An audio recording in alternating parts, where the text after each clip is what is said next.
Hello दोस्तों, मैं धनंजय गुप्ता आपका स्वागत करता हूं आज एक नई वीडियो में। आज की इस वीडियो में चैप्टर ठोस अवस्था से हम एक नई टॉपिक पढ़ेंगे। आज की वीडियो की हमारी टॉपिक है सरल घनीय जालक में संकुलन क्षमता, जिसको इंग्लिश में लिखेंगे packing efficiency in simple cubic lattice.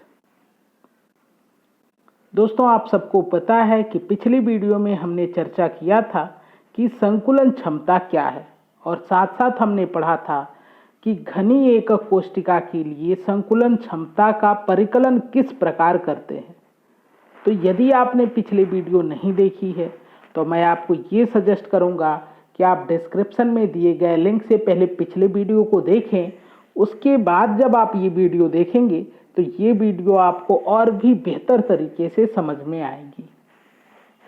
चलिए अब बिना समय गंवाए आज की इस वीडियो को शुरू करते हैं।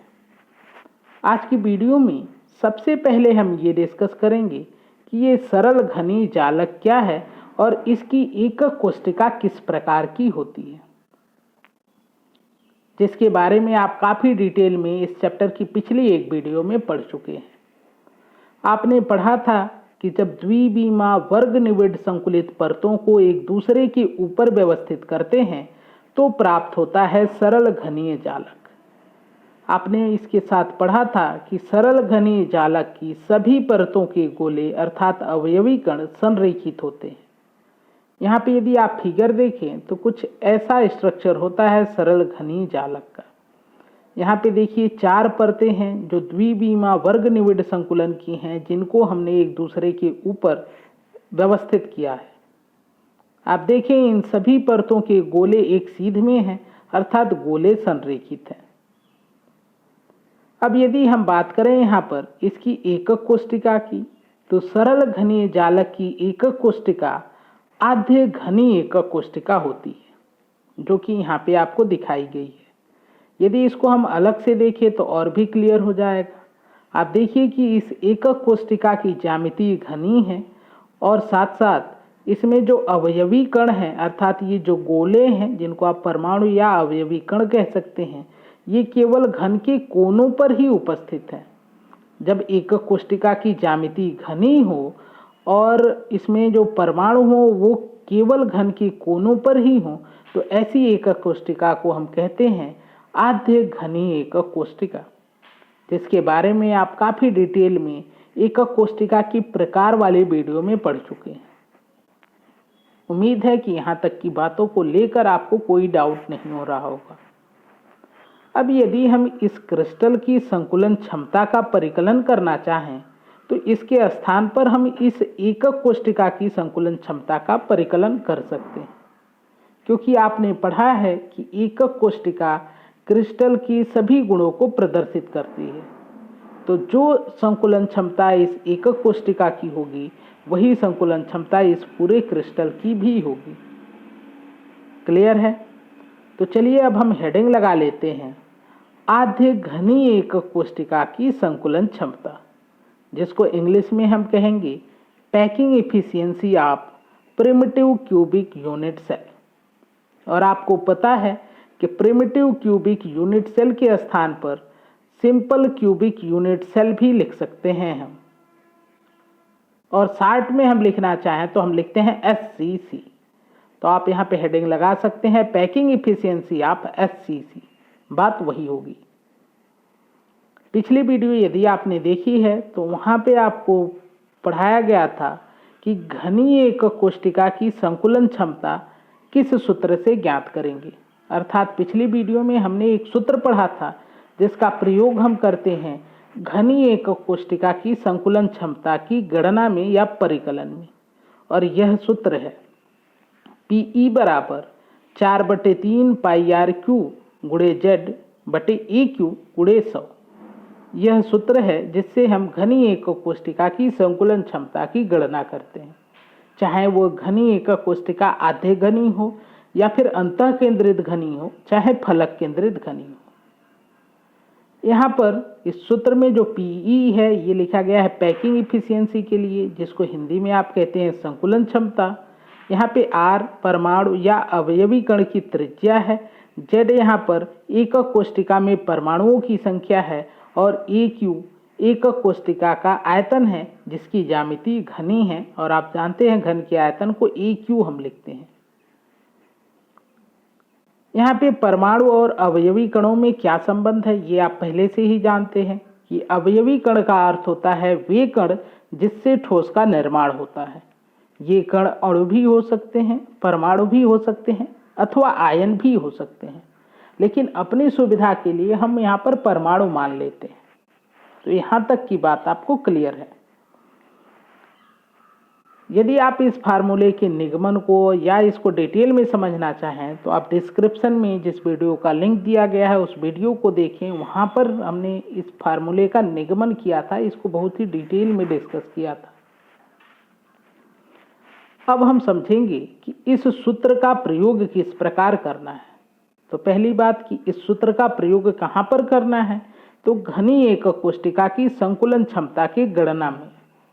अब किस प्रकार करना है, तो यहाँ पे आपको दो बातें ध्यान रखनी है। सबसे पहले आप काम करेंगे कि यहाँ पे जो Z है यानी कि जो एकक कोष्टिका में परमाणुओं की संख्या है इसको ज्ञात करेंगे, और इसको ज्ञात करना आपने पहले ही पढ़ रखा है। उसके बाद आप दूसरा काम करेंगे कि जो A है इसको R के रूप में लिखेंगे। यदि A को किसी प्रकार से आप R के रूप में व्यक्त करेंगे तो ऊपर देखिए R क्यूब है और नीचे भी R क्यूब हो जाएगा, तो R क्यूब से R क्यूब कैंसिल हो जाएगा और इसके बाद जो कुछ भी यहाँ पे बचेगा उस सब को आप इजीली कैलकुलेट कर पाएंगे। तो चलिए आगे जब आप पढ़ेंगे तो ये सब बातें आपको क्लियर हो जाएंगी। तो सबसे पहले हम यहाँ पर आधे घनी एकक कोष्टिका के लिए Z यानी कि एकक कोष्टिका में परमाणुओं की संख्या का परिकलन करेंगे। ठीक है, तो देखिए ये है एक आधे घनी एकक कोष्टिका। आप देखें तो यहाँ पे जो परमाणु हैं अर्थात ये जो अवयवी कण हैं ये पूरी तरह से इस घन अर्थात एकक कोष्टिका के अंदर नहीं है, इनका एक बड़ा हिस्सा बाहर है। आप देखिए ये इतना हिस्सा इस परमाणु का बाहर है। यदि बाहर वाले हिस्सों को काट के हम अलग करें तो कुछ इस प्रकार की संरचना हमको मिलती है। अब ये जो हिस्सा छोटा सा बचा हुआ है इस कण का, ये जो छोटा सा हिस्सा बचा है ये इस पूरे कण का 1/8 हिस्सा है। अर्थात कि घनी एकक कोष्टिका के कोनों पर उपस्थित परमाणु एकक कोष्टिका में 1/8 परमाणु का योगदान करते हैं, और यहाँ पे कोनों पर 8 परमाणु हैं। तो आधे घनी एकक कोष्टिका की कोने पर उपस्थित परमाणुओं की संख्या 8 है और एक परमाणु का योगदान कितना है 1/8। तो इस आधार पे हम लिखेंगे आधे घनी एकक कोष्टिका में परमाणुओं की संख्या यानी कि Z बराबर 1/8 जो कि एक कण का योगदान है, और ऐसा योगदान 8 कण कर रहे हैं तो इसलिए गुणे 8 और इसको सॉल्व करने पे आएगा 1, यानी कि आधे घनी एकक कोष्टिका में परमाणुओं की संख्या 1 होती है जो कि Z का मान है। अब देखिए ये सूत्र था हमारे सामने, यहाँ पे हमने Z के मान को ज्ञात कर लिया कि Z यहाँ पर 1 होगा।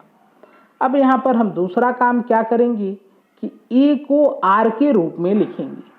तो देखिए ये फिगर है जहाँ पे हमने जो अवयवी कण या जो परमाणु थे उनके बस उतने ही हिस्से को प्रदर्शित किया है जो कि इस एकक कोष्टिका के अंदर है। आप देखें तो यहाँ से यहाँ तक की दूरी को हम इस परमाणु की त्रिज्या कह सकते हैं, और यहाँ से यहाँ तक की दूरी को इस परमाणु की त्रिज्या कह सकते हैं, और आप यहाँ से लेकर यहाँ तक की कुल दूरी को आप कहेंगे A, जो कि घन की एक भुजा है। तो यानी कि आप A के स्थान पे लिख सकते हैं R + R = 2R। तो यहाँ से हम लिख सकते हैं A बराबर 2R। बात क्लियर है। देखिए ये जो आर्म है, ये जो एड्ज है, इसको आप लिखेंगे A, और यहाँ पे है क्या, यहाँ से यहाँ तक एक परमाणु की त्रिज्या और यहाँ से यहाँ तक दूसरे परमाणु की त्रिज्या यानी कि 2R। यहाँ से यहाँ तक की दूरी को हम 2R लिख सकते हैं। तो यहाँ पे A बराबर है 2R। अब इन दोनों मानों को हम इस समीकरण में रखेंगे तो हम लिखेंगे PE बराबर 4/3 πr³ गुणे 1। देखिए Z के स्थान पे हमने 1 रख दिया और यहाँ पे E के स्थान पे हम रखेंगे 2R का होल क्यूब। और इंटू 100 पहले से ही फार्मूले में था। यदि यहाँ पर हम 2r का ये होल क्यूब सॉल्व करें तो हमको मिलेगा 8r3। अब यहाँ देखिए ऊपर भी r3 नीचे भी r3, तो r3 से r3 कैंसिल हो जाएगा और हमको मिलेगा PE बराबर 4/3 पाई गुणे 1/8 गुणे 100। अब यहाँ पे आप जानते हैं पाई का मान 22/7 होता है, तो इसको रख कर आप इसको कैलकुलेट कर सकते हैं। और जब आप यहाँ पे कैलकुलेट करेंगे तो आपको PE का मान मिलेगा 52.4%। आप कैलकुलेट करके चेक कर सकते हैं, या फिर आप सीधे याद रख सकते हैं ताकि एग्जाम में डायरेक्ट आप कैलकुलेशन न करें, सीधे आप रख दें 52.4%। तो आधे घनी एकक कोष्टिका की संकुलन क्षमता होती है 52.4%। इसका अर्थ क्या है कि ये जो एकक कोष्टिका है इसमें जो ये परमाणु हैं जिसको आप कहते हैं इसके अवयवी परमाणु, इन्होंने एकक कोष्टिका के 52.4% आयतन को भरा है और बाकी जो आयतन है वो खाली है। तो यदि हम खाली भाग को निकालें तो एकक कोष्टिका का रिक्त आयतन बराबर हो जाएगा 100 माइनस 52.4 इक्वल टू 47.6%।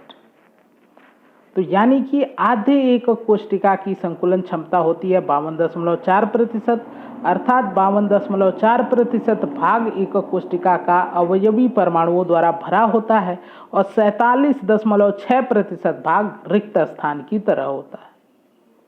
ठीक बात है। तो दोस्तों ये थी आज की वीडियो। उम्मीद है आज की वीडियो आपको पसंद आएगी। आज की वीडियो से आपको ये बातें क्लियर हो गई होंगी। यदि वीडियो आपको पसंद आती है तो वीडियो को लाइक ज़रूर करें, मेरे चैनल को सब्सक्राइब कर लें, साथ में बेल आइकन को भी प्रेस करें। वीडियो से संबंधित अपने विचार को कमेंट बॉक्स में लिखें। आज की वीडियो देखने के लिए और मेरे चैनल से जुड़ने के लिए आपका धन्यवाद। मिलते हैं आपसे ठोस अवस्था चैप्टर की अगली वीडियो में। Thank you.